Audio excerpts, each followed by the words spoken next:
What if I told you that one of our biggest threats to our health and environment was something we couldn't see?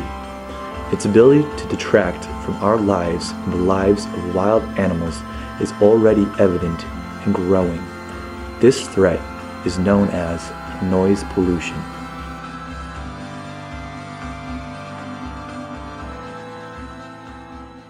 Noise pollution, defined by the International Encyclopedia of the Social Sciences, is undesired sound that is disruptive or dangerous and can cause harm to life, nature, and property. This sound is generated by our urban areas, cars, planes, trains, and even our construction.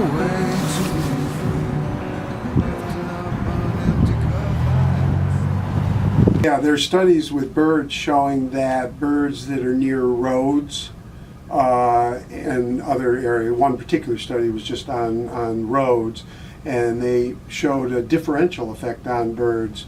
But so much of bird communication, finding mates, and claiming territories is all done with song.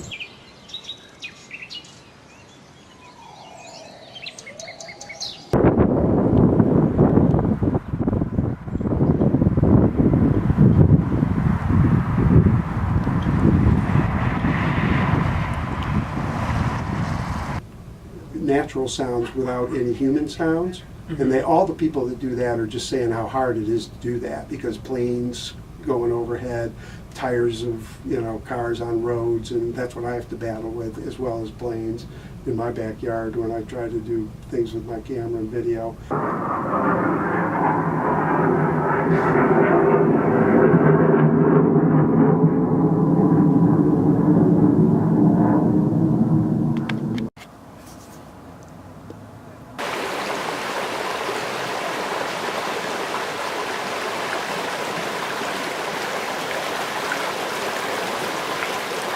Noise pollution. Do you know anything about it?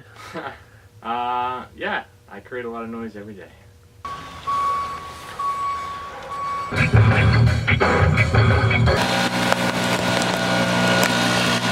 I own my own landscape design company.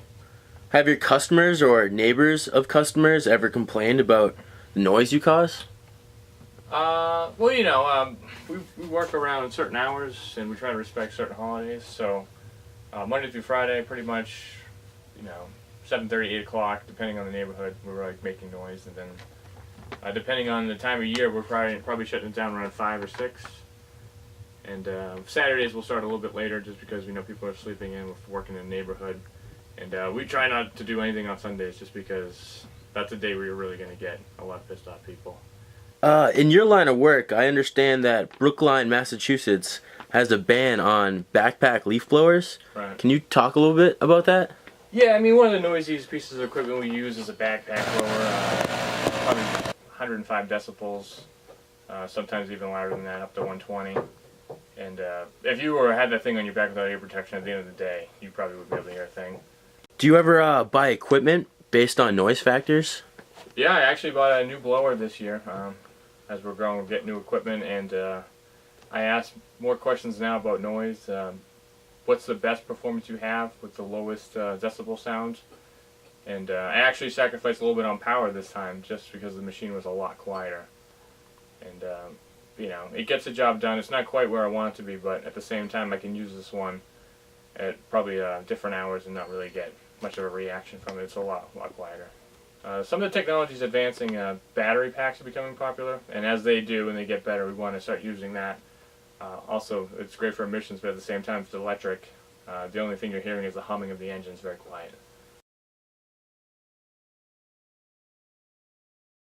There's something incredibly valuable about listening to the wind. There's something incredibly valuable about watching the grass blow in the wind and watching a stream come at you and go right by your legs and keep on going. And knowing that spot in the stream will never be there again. There's something really powerful about that. So what can we do to address this problem? Advocacy for public policy in residential and urban noise limits. In innovative urban planning, wildlife buffer zones, all help to abate sound pollution. However, a greater awareness in how our everyday actions create damaging noise levels can help lessen our impact. Quiet and natural sound should be seen as an invaluable resource and therefore must be protected as such.